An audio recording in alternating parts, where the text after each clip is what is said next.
Bueno, mira, el sector de la construcción, que todo el mundo sabe que dinamiza vertiginosamente la economía de cualquier país y que tenemos la experiencia en la República Dominicana, que ha sido motor importante en el impulso a la economía nuestra,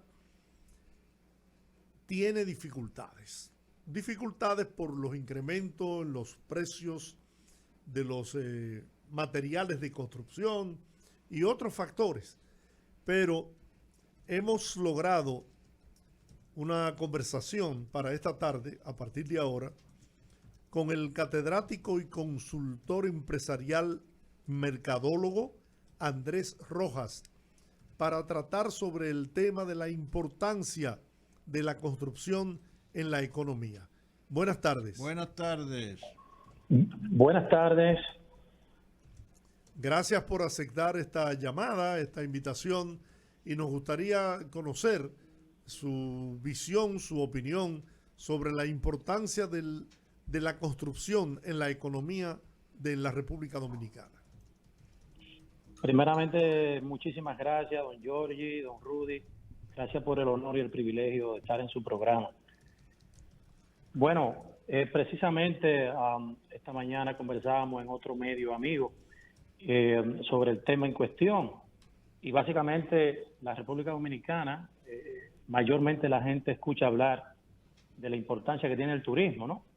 Como la fuente más importante de generación de divisas y de riqueza para la República Dominicana, porque es el principal rubro de la economía. Sin embargo, a veces obviamos el papel protagónico que tiene la industria de la construcción y ocupa el segundo lugar dentro de lo que es el ranking del Producto Interno Bruto de nuestro país, aportando aproximadamente el 15%, según los últimos datos del Banco Central, el 15% del PIB de la República Dominicana. Pero la construcción es un sector que va más allá de lo meramente económico, del aporte que hace a las riquezas del país. También tiene un área que es el área social, porque a través de la construcción se puede construir medios de vida más dignos para las familias, el acceso a hogares, a viviendas dignas que las personas puedan adquirir con precios razonables. También la construcción ayuda a crear las infraestructuras que necesita un país como el nuestro en vía de desarrollo para que pueda abrir las puertas al progreso. Así que en ese resumen, don Giorgi, yo creo que podemos englobar la importancia, el impacto que tiene la construcción en nuestro país. Igualmente, si lo vemos desde el punto de vista de empleos, es un sector que genera más de 420,000 empleos directos e indirectos a la economía nacional. De modo que estamos hablando de uno de los rubros protagónicos en nuestro país. Sí, pero mientras pasa esta situación, hay una queja de personas adquirientes de cómo ha variado sustancialmente todo lo que es el proceso entre la construcción y la entrega y las promesas de costos de una construcción.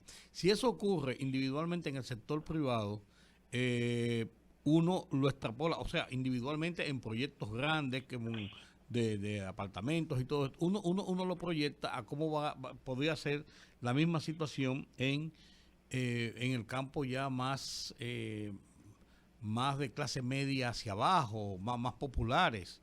¿Qué está pasando realmente? Sí, don Rudy, eso es correcto. Y de hecho hemos visto recientemente en algunos medios adquirientes de vivienda que han entrado en litigios, en conflictos legales con desarrolladores, constructores de proyectos habitacionales que ya cuando están prestos para entregar el inmueble a los adquirientes, se destapa que había una cláusula en el contrato que el adquiriente había firmado sobre que si se presentaban variaciones significativas en los precios de los insumos, de los materiales de construcción, que dispararan los costos de producir, de fabricar, de construir esa vivienda, pues el comprador estaba informado, estaba al tanto de que iba a asumir una proporción de esos incrementos en los costos. Sin embargo, lo que sucedió es que algunos constructores creo que cruzaron un poco la línea de lo razonable y quisieron aplicar incrementos de precios poco razonables, más allá del 50, 40% en un precio ya acordado en un contrato. Ya esos son aspectos que tienen que ver con el libre mercado, aunque sí creo que debe existir en algún momento desde el Estado alguna regulación para porque que eso afecta, pueda... afecta al sector de todas maneras. Claro. Efectivamente, y afecta el bolsillo de las familias que han hecho una planificación para endeudarse a largo plazo con un préstamo para adquirir una vivienda. Una pregunta. ¿Hay alguna, digamos, supervisión indagatoria de la procedencia de la inversión de un constructor, por ejemplo, de edificios de lujo, de 15, 20 pisos? Ay, ñeñe. ¿Se investiga de dónde procede el dinero? Oye, qué gancho te tiró Colombo.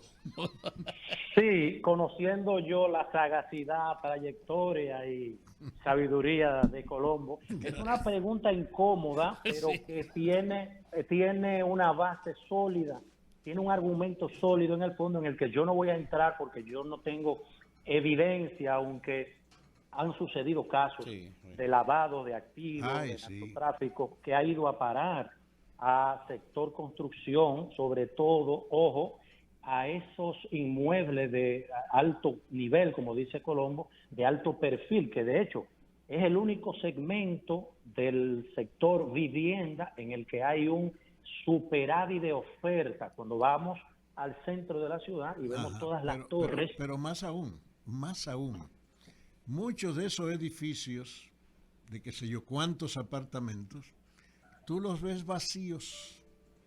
Pero, eso es correcto. Pero se transfieren las propiedades, cada 6 meses se venden.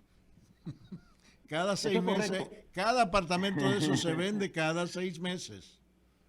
Eso es correcto. Y entre comillas se venden. Sí, déjeme decirle que hace 10, 15 años era impensable que en nuestra ciudad pudiésemos encontrar un activo, un apartamento, un penthouse, valorado en 10, en 15 millones de dólares. Así es. Y hay un portafolio enorme de viviendas y de unidades de lujo en oferta en la ciudad de Santo Domingo, que es la principal urbe en ese sector. Y claro que sí, se han encontrado casos de lavado de activos, narcotráfico y un sinnúmero más de negocios ilícitos que han ido a parar a ese sector o a ese segmento del sector de la población de vivienda, pero esa es la excepción, no la regla. Y creo que el tema por el que vinimos es que tocaríamos el punto de las viviendas económicas a bajo costo, que es donde realmente hay una necesidad por eso yo te social. mencionaba en la primera parte del conversatorio, te mencionaba que si eso afecta a nivel a viviendas de un costo mayor, cómo esta situación se está reflejando en las viviendas para gente de clase media y hacia abajo, principalmente las viviendas de las construcciones masivas, de apartamentos masivos. O sea, cómo se está reflejando y la magnitud para la situación socioeconómica que esto significa. Porque a lo mejor a ti y a mí, pongo un ejemplo cualquiera, si nos aumentan $5,000 por un apartamento que estamos comprando, decimos, bueno, yo lo busco porque me gusta el apartamento, pero una gente que le aumentan $100,000 por una vivienda de bajo costo que está prácticamente no puede acceder a esa vivienda. Don Rudy, usted ha tocado el meollo de la conversación y precisamente le tengo unos datos que los traje para compartir con ustedes. Perfecto. Y fíjese este escenario. En República Dominicana, una vivienda calificada de bajo costo hasta el 5 de noviembre del año 2021, el valor de esa vivienda es de 4.5 millones de pesos dominicanos. Eso a la tasa actual del dólar, a la tasa del día de hoy, son $80,000. ¿A dónde quiero ir con esto? El impacto, como usted dice, socioeconómico que eso tiene en las familias de bajos ingresos. Según el último informe de un sitio de internet llamado Estatista, que es un sitio especializado en recolectar estadísticas sociales, económicas y políticas del mundo entero y de empresas privadas, República Dominicana tiene el tercer salario más bajo de la región América Latina y Caribe. Eso es el equivalente a $210 mensual. Claro, lo vi ahí, Entonces, si hacemos este ejercicio, que una vivienda calificada a bajo costo en República Dominicana cuesta hoy $80,000, suponiendo que ese adquiriente pueda conseguir un financiamiento del 90% en la banca y pueda dar un inicial del 10%, va a financiar un capital de $72,000 al periodo máximo que las instituciones financieras hacen el préstamo, que es 20 años. Si amortizamos el capital a 20 años, solo el capital sin intereses, ese adquiriente de bajos ingresos tendría que pagar una cuota mensual solo de capital de $300. No, es imposible. No hay forma con el nivel salarial imposible. No hay forma de que un dominicano que esté ubicado en el quintil 1 de los salarios más bajos, que es el mínimo, 11,900 pesos o $210, pueda adquirir una vivienda de bajos costos en República Dominicana para pagar solo de capital amortizado una cuota mensual de $300 y él gana $210. Faltan 90 para completar la cuota del préstamo, pero ¿con qué comen? ¿Cómo pagan la luz? ¿Cómo mandan los hijos a la escuela? ¿Cómo cubren la salud? ¿Cómo se divierten? Imposible.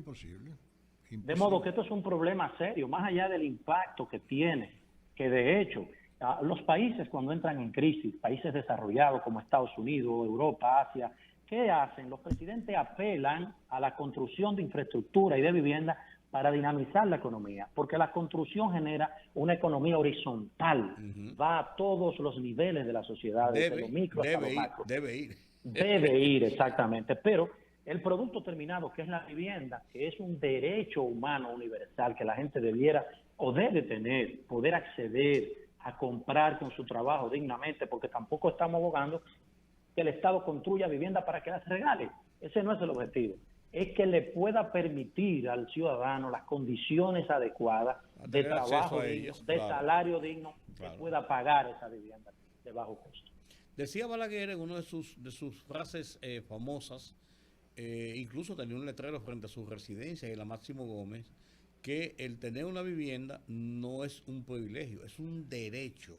Es así, Giorgio, ¿verdad? Efectivamente. Es un derecho, no un privilegio. Y yo creo eso. Así como el Estado debe garantizar salud, educación y muchísimas otras cosas, seguridad, también el acceso a la vivienda es parte de la dignidad de la persona y de su condición socioeconómica. Correcto, don Rudy.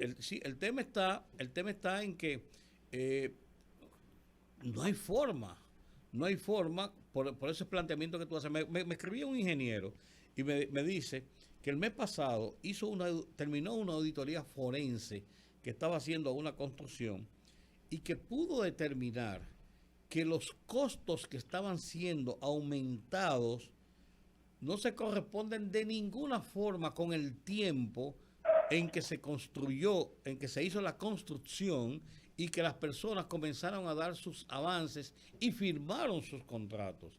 Entonces, eso es violatorio de la ley de oferta y demanda, o eso, yo no sé si caería, yo no sé si en estafa, pero indudablemente esto es contraproducente y además de eso le hace un grave daño al sector como tal, pienso yo. Sí, bueno, de hecho nosotros se supone que tenemos una institución de defensa al consumidor, ¿verdad? Que tiene un incumbente, que esas son tareas que entiendo debieran de asumir para que el consumidor, en este caso el adquiriente de una vivienda, se sienta protegido de que no va a luchar solo contra el sistema, ¿me entiendes? Con esos casos. Sin embargo, don Rudy, en ese mismo orden, es importante destacar que los constructores, también los desarrolladores, en algún momento llegan también a ser víctimas del sistema. ¿Y qué quiero decir con esto? Fíjense, tengo otros datos también que creo que pueden sustentar lo que voy a decir, y que la fuente de esos datos es la Oficina Nacional de Estadística, y es algo que se llama, un indicador que se llama Índice de Costos Directos en la Construcción de Vivienda en República Dominicana. Es un estudio que se mantiene constantemente actualizado, cada trimestre creo que la ONE actualiza ese índice, que no es más que la medición de la variabilidad de los precios Claro. en el tiempo, de los insumos de mayor importancia en el sector. Y en República Dominicana, todos sabemos que cuando se habla de construcción, la gente piensa en cemento y varilla, aunque hay otros productos relacionados Muchísimos para más. construir una vivienda. Muchísimos. Sin embargo, ¿qué sucede? El cemento y la varilla representan entre el 60 y el 65% del presupuesto de desarrollar cualquier proyecto inmobiliario, cualquier casa, cualquier apartamento. La obra gris, que es el cemento y la varilla. Y según la ONE, entre abril 2020 y septiembre 2022, es decir, en medio del periodo de la pandemia, el índice de variación de precio, específicamente en las varillas, fue de 69,5%. Es decir, hubo un incremento en 2 años de casi del 70% en las varillas y en el cemento de un 36,3%. En sentido general, cuando agrupamos todos los rubros, todos los insumos que se utilizan para desarrollar un proyecto de construcción, en promedio, el incremento neto del índice de precio de construir una vivienda, de costos, perdón, fue del 51%, es decir, la mitad más uno, entre abril 2020 y septiembre 2022. ¿Qué quiere decir eso? ¿Cómo impactó esto la reducción de los aranceles y de la liberación de pago de impuestos a todos esos insumos importados? Don Rudy, tremenda pregunta, porque fíjese qué pasa, que en esos productos que acabo de mencionar, República Dominicana tiene una importación casi nula. Aquí no se importa cemento ni varilla, muy poco. ¿Por qué? El cemento es una industria oligopólica en República Dominicana. Tiene 6 jugadores, 6 empresas, de las cuales una de ellas pertenece a la familia presidencial de nuestro país. Es decir, que 6 empresas controlan la industria. No hay forma de que alguien se arriesgue a traer cemento importado a la República Dominicana. Pero si vamos al sector de las varillas, del acero, es peor todavía, porque es un monopolio. Una sola empresa domina y controla la industria. Sobre todo que esa empresa es de uno de los grupos más económicamente más influyentes de este país. Y constructor también, y asociado a construcciones. Y constructor también. Entonces, ¿qué resulta? Que lo que ha salvado un poco el impacto en el área de las varillas es que hay una importación. República Dominicana tiene una capacidad instalada de producir varillas. Aquí no se produce acero, es bueno aclararlo. Aquí, ¿por qué? Bueno, porque aquí no se genera, aquí no hay actividad minera para extraer mineral de hierro, que es la materia prima básica para producir acero. Aquí se importa materia prima, que son lingotes que se llaman palanquillas de acero, para entonces procesarlo y de ahí extraer la varilla y otros derivados del acero para la construcción. Y aquí hay una capacidad instalada que tiene esa única empresa de producir 400,000 toneladas anuales de varilla, de las cuales se exporta el 22% a islas del Caribe. Claro. Pero también se importa, aquí hay varias empresas pequeñas, medianas, importadoras de varilla que representan 75,000 toneladas al año. Eso representa aproximadamente el 17% de toda la oferta de varilla que hay en República Dominicana. Pero sigue teniendo un peso predominante la empresa monopólica porque domina el 75% del negocio.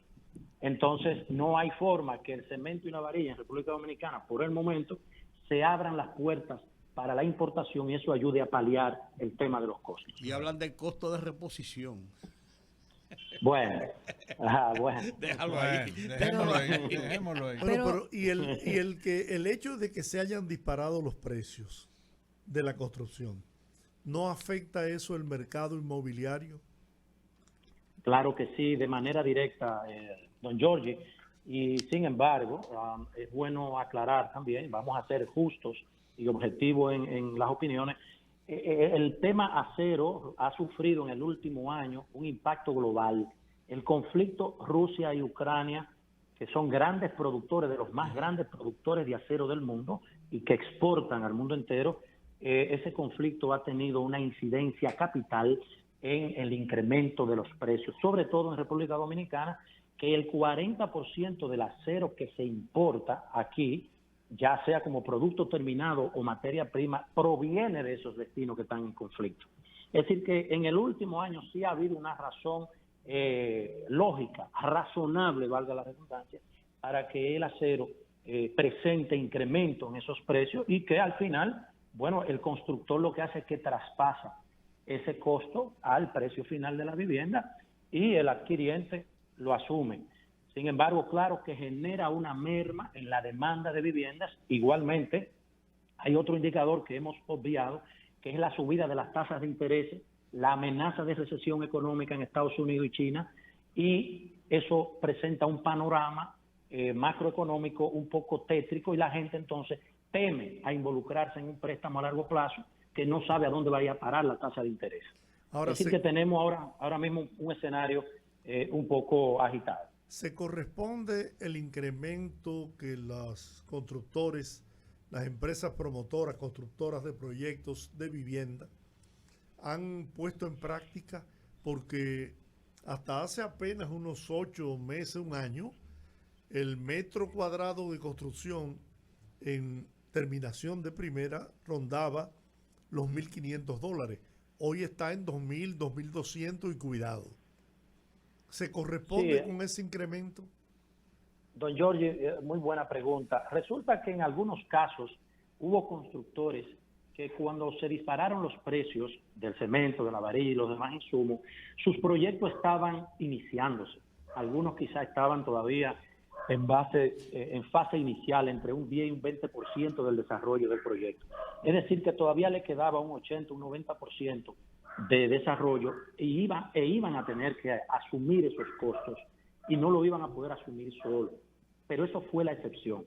Muchos de los constructores quisieron actuar con actitud oportunista, agiotista, aprovecharse de la situación, capitalizar un momento de ebullición y disparar los acuerdos que ya tenían con los adquirientes en los precios que no se corresponden, porque eran proyectos que ya estaban en un 90 y algunos ya hasta terminados, que solamente faltaba entregárselo al comprador y luego le llamaban para decirle que había unos ajustes que estaban entre el 30 y el 40% del precio acordado y mucha gente tuvo que echar para atrás, perder dinero por penalidad que ya habían hecho en el contrato, otros que tuvieron que perderlo todo porque mientras se fueron a litigio el banco le expropió el bien porque habían dejado de pagar.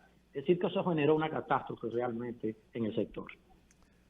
Una lástima, ¿no? Porque es un sector pujante que aporta considerablemente a la economía del país y además de eso al déficit habitacional que hay en la República Dominicana. Bueno, pero en este momento el costo de la construcción, del metro de construcción está inalcanzable. Sí. No, y te lo digo... Vamos a ser optimistas porque, vuelvo y reitero, nosotros no somos un país industrializado, no tenemos muchas cosas que exportar, no producimos tecnología, que es cuando los países pueden realmente avanzar más rápido en cuanto a lo que es la proporcionalidad de su balanza comercial. No es lo mismo cuando nosotros importamos una computadora, el valor proporcional de importar tecnología versus exportar guineo, plátano, yuca, agricultura, no es lo mismo. El valor agregado no es igual. Entonces, nosotros para poder mantener el ritmo, que nuestra economía, por cierto, es una de las economías más estables y robustas de la región. De hecho, solamente estamos por detrás de Panamá y según el Banco Mundial se proyecta que República Dominicana junto a Panamá serán los únicos países que alcanzarán crecimiento por el orden del 5% para este año 2023. El resto de los países andarán por debajo del 3, del 2%, incluso algunos con crecimiento negativo.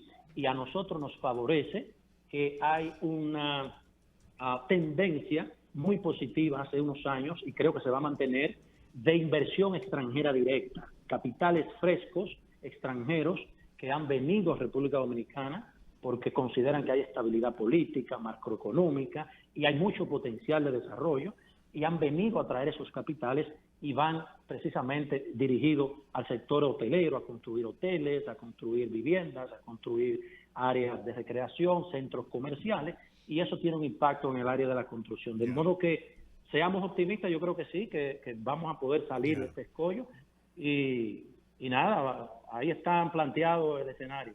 Una pregunta, ¿no existe ninguna cooperativa en el campo de la construcción aquí, de la vivienda?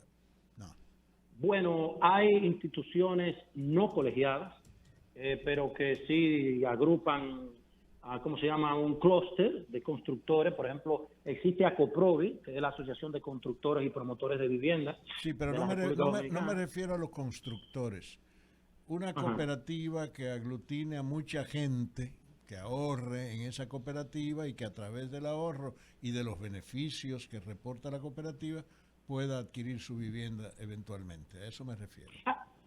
No tengo conocimiento, Colombo, al respecto, pero sí he visto que muchas instituciones tienen cooperativas, como por ejemplo la de los maestros y otras más, empresas privadas grandes Que desarrollan proyectos de vivienda. que desarrollan proyectos exactamente para sus empleados, para sus asociados. Ya, ok. Sin embargo, eso no va a ser suficiente para que nosotros podamos salir a flote con las necesidades de vivienda que realmente tenemos. Ya, ok. Y quiero agregarle a eso, Colombo, si me lo permite, y que don Rudy comentaba hace un momento conmigo, el impacto social que tiene el que los gobiernos, las autoridades no asuman con responsabilidad eso como parte de las políticas de Estado que deben continuarse gobierno tras gobierno, porque eso genera esos cordones de pobreza que vemos alrededor de la ciudad, esas favelas de miseria, de crecimiento urbanístico sin ninguna planificación, y que es un elemento multiplicador de la pobreza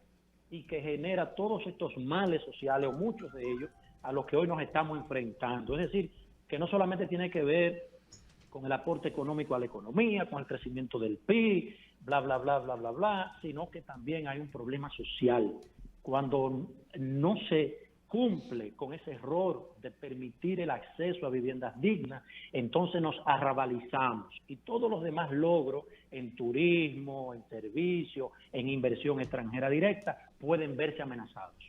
Mira, Andrés, el gobierno tiene un importante proyecto de construcción de viviendas para personas de escasos recursos.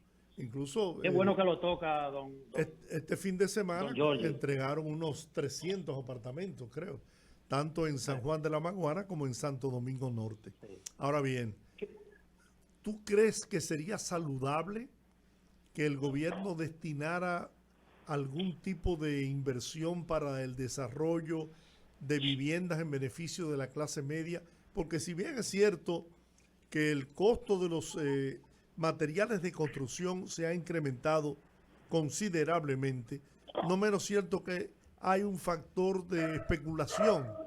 Aprovechando ese incremento, han duplicado ese aumento en la venta de las propiedades a la clase media.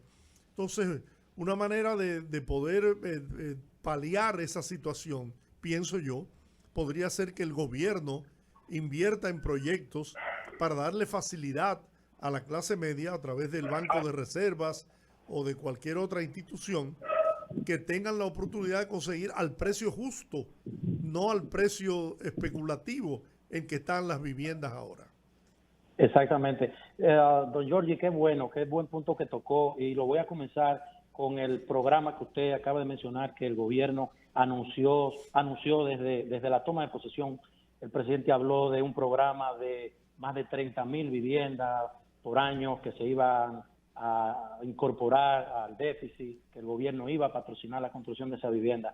Sin embargo, al día de hoy, don Giorgi, solamente 3.922 unidades de esas.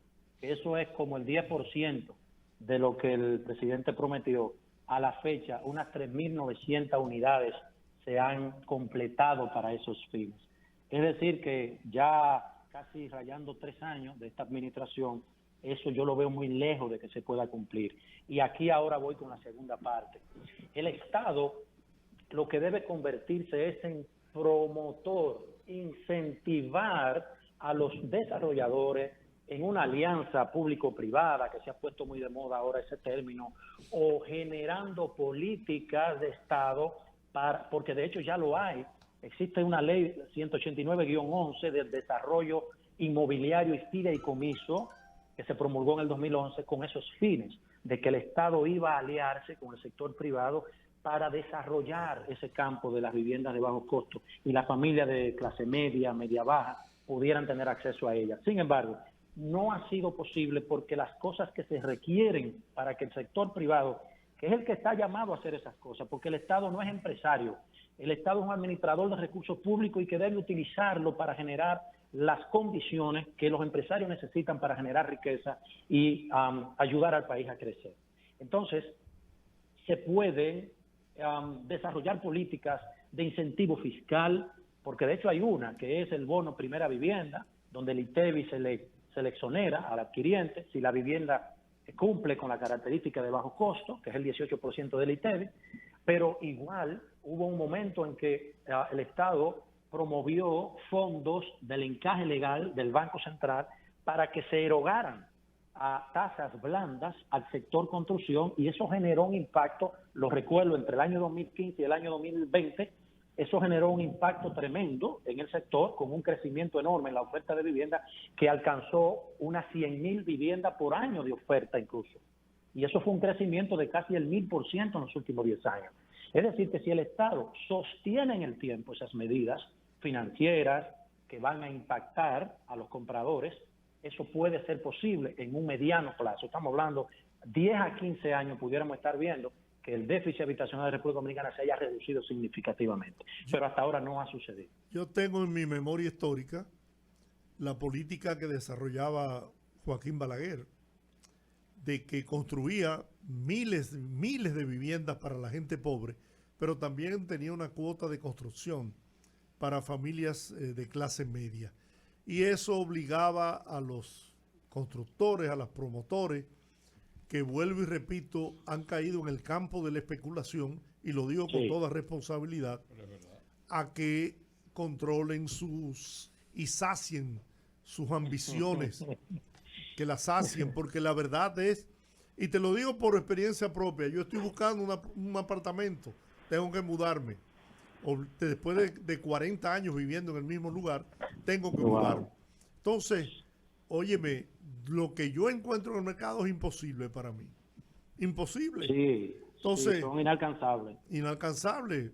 Están a $2,000, $2,200 y no te estoy hablando de sectores de gente rica, no, clase media. Se le ha perdido el respeto, se está abusando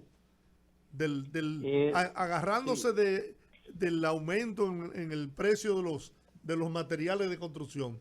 Se han ido por las nubes. Sí, don Giorgi, y eso lo voy a encadenar con lo que Colombo comentó al principio, con la pregunta capciosa que él mencionaba sobre los capitales dudosos que van al sector y que producen esas unidades habitacionales que están en la clase media alta y alta. Eso ha distorsionado la realidad de los precios del mercado inmobiliario en República Dominicana.